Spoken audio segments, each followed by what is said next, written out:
আপনার সম্পদ বাংলাদেশে থাকুক, ইংল্যান্ডে থাকুক, আমেরিকাতে থাকুক, আপনার সম্পদ, আমরা তো সম্পদ বিবরণী চাচ্ছি। আমরা তো বাংলাদেশি সম্পদ কতটুকু সে কথা বলা হচ্ছে না। এমনকি আপনি যখন ট্যাক্স রিটার্ন জমা দেবেন সেখানেও আপনাকে বলতে হবে যে আপনার বৈদেশিক উৎস থেকে কত আয় সেটা আপনার বলতে হবে। আপনি যদি না করেন তাহলে আপনি অন্যায় কাজ করছেন। তো কাজে অন্যায়কারীকে আপনারা গ্রহণ করবেন কিনা সেটা আপনাদের ব্যাপার। আপনি যে নামটা উচ্চারণ করলেন, তিনি আমার ধারণা অন্তত ২০-২৫টা মামলার আসামি এবং দুদকেরও একটা মামলার আসামি। তো কাজে দুদকের মামলার আসামি হতে পারে এরকম লোককে যদি আপনারা গ্রহণ করেন তাহলে আপনাদের একই রকম পরিণতি হবে। আমরা কিন্তু পুলিশ না, আমরা কিন্তু অন্য কোনো সংস্থা না। আমাদের মূল কাজটা হচ্ছে রাষ্ট্রীয় অর্থ, রাষ্ট্রীয় লোক আর মানি লন্ডারিং, মূলত এই কাজগুলির মধ্যে আমরা থাকি। এখন যদি কারো অনুপার্জিত অর্থ থাকে সেটাও আমাদের কাজের অন্তর্ভুক্ত।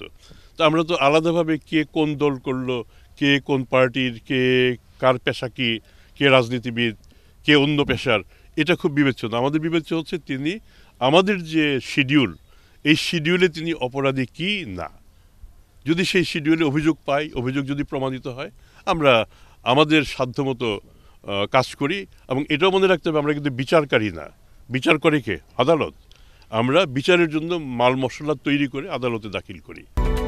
Japan Bangladesh joint venture company JBS holdings limited. অনেক ক্ষেত্রে আপনার এরকম শোনেন, পত্রিকাতে নিউজ পাই, আমিও নিজেও মাঝে মাঝে এটা মন খারাপ করি যে দুদকের মামলায় খালাস। তো প্রথমত দুদকের মামলায় খালাস কি দুদক দেয় না কোর্ট দেয়? তো কাজে আপনারা ওই নিউজগুলি ঠিকভাবে করবেন, যাতে দুদক তো আপনারই প্রতিষ্ঠান, দুদক তো শুধু। জি প্লিজ। তো আপনি যে প্রসঙ্গটা উত্থাপন করলেন এটার সাথে আমি সম্পূর্ণ একমত। আমাদের জনবলের শুধু ঘাটতি না, জনবলের যে এক্সপার্টিজ সেটারও ঘাটতি আছে। এখন ধরুন অপরাধের ধরন তো অনেক বদলে গেছে। আমি জীবনে এর আগে কখনো ক্রিপ্টোকারেন্সির নামই শুনি নাই। বিটকয়েন নাকি, এগুলি ধরেন আমারও তো শিখতে হচ্ছে। তাই কাজে আমাদের লোকদেরও শিখতে হচ্ছে এখন নতুন করে। প্লাস এটাও সত্যি আমাদের রাষ্ট্রীয় যে অর্থ কাঠামো সেটার দিকে তো একটু খেয়াল করতে হবে যে আমাদের পক্ষে কতটুকু করা সম্ভব। এবং আমি এটাও যদি বলি সত্যি কথা, আমাদের যে হেড অফিস যেটা সেগুনবাগিচাতে, সেখানে আমাদেরও অ্যাকোমোডেশন হয় না। যে কাছেই এখানে হচ্ছে ভালো কথা। আমরা চেষ্টা করে যাচ্ছি যতটুকু আমাদের সাধ্য আমরা আগাবো। আমাদের লোকবল বৃদ্ধি করতে হবে এবং এক্সপার্টিসও আমাদের ডেভেলপ করতে হবে।